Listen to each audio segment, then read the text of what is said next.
அன்பான தேவனுடைய பிள்ளைகளை ஆண்டவருடைய நாமத்தினாலே உங்களுக்கு வாழ்த்துதல்.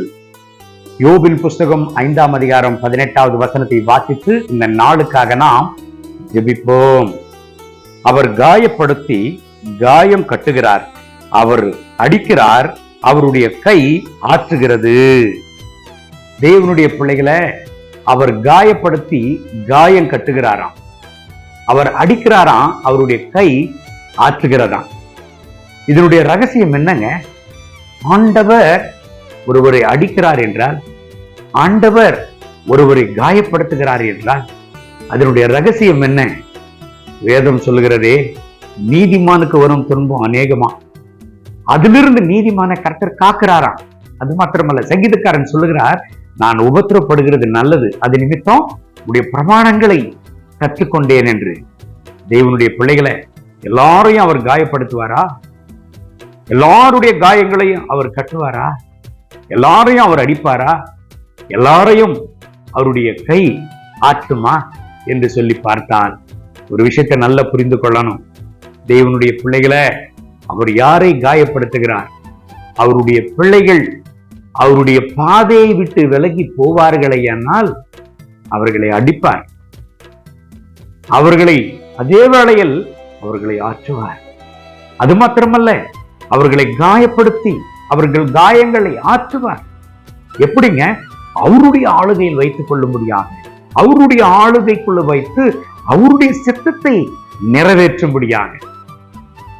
யோசேப்பு அவருடைய வாழ்க்கையில கர்த்தருடைய தீர்மானங்கள், கர்த்தருடைய சித்தம் யோசேப்பினுடைய வாழ்க்கையில நிறைவேறுகிற வரைக்கும் யோசேப்பினுடைய வாழ்க்கையில ஒரு துன்பத்தின் மேல ஒரு துன்பம், ஒரு உபத்திரவத்தின் மேல ஒரு உபத்திரவம் வந்து கொண்டே இருந்தது. கடைசியில எந்த அளவுக்கு யோசேப்பை உயர்த்தினார் என்று சொன்னால் அளவே இல்லை. இன்றைக்கு நீங்க உங்க வாழ்க்கையில ஏதோ ஒரு பாதையில ஆண்டவர் உங்களை அடிக்கிறது போல நீங்கள் உணர்றீங்களா? ஆண்டவர் உங்களை காயப்படுத்துகிறது போல நீங்கள் உணர்றீங்களா? கவலையே படாதீங்க.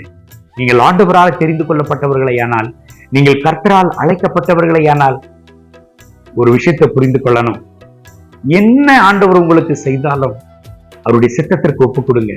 உங்க வாழ்க்கையில் ஆண்டவர் எப்படி நடத்தினாலும், தேவனே உடைய தீர்மானங்களுக்கும் சித்தத்திற்கும் என்னை ஒப்புக் கொடுக்கிறேன், நீங்களே என்னை பக்குவப்படுத்தி, நீங்களே என்னை பதப்படுத்தி உடைய விருப்பத்தின்படி என்னை நடத்துன்னு ஒப்புக் கொடுங்க.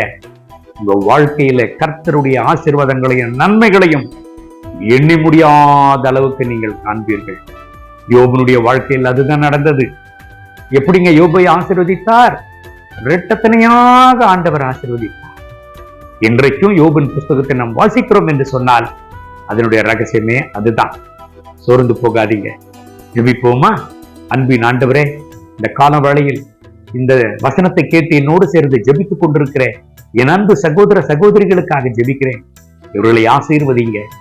இவர்கள் ஒருவேளை உம்மால் அடிக்கப்பட்டிருக்கலாம், ஆனால் உம்முடைய கரம் இவர்களை ஆற்றுவதாக. உம்மால காயப்பட்டிருக்கலாம், ஆண்டவரே இவர்கள் காயங்களை கட்டுவீராக.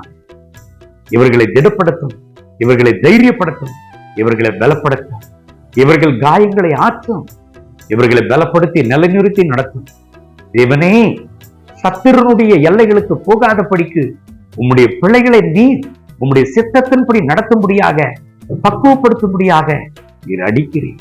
உம்முடைய சித்தத்தை நடத்தும், உம்முடைய சித்தத்தை நிறைவேற்றும்படியாக நீர் உம்முடைய எல்லைகளுக்குள்ள வைத்து நீர் நடத்துகிறீர். அதே வேளையில் நீர் காயங்களை கட்டுகிறீர், நீர் ஆற்றுகிறவராக இருக்கிறீர். உடைய ரகசியத்தை புரிந்து கொள்ள உடைய பிள்ளைகளுக்கு உதவி செய்யும், இவர்களை தைரியப்படுத்தும், இவர்களை தேற்றும், இவர்களுடைய எல்லா சோர்வுகள், அசதிகள், பலவீனங்கள் இவர்களை விட்டு அகற்றப்படுவதாக. மகிமை, கனம், துதி உமக்கே. இயேசுவின் நாமத்தில் கேட்கிறோம் நல்ல பிதாவே. ஆமென், ஆமென். God bless you. Have a wonderful day.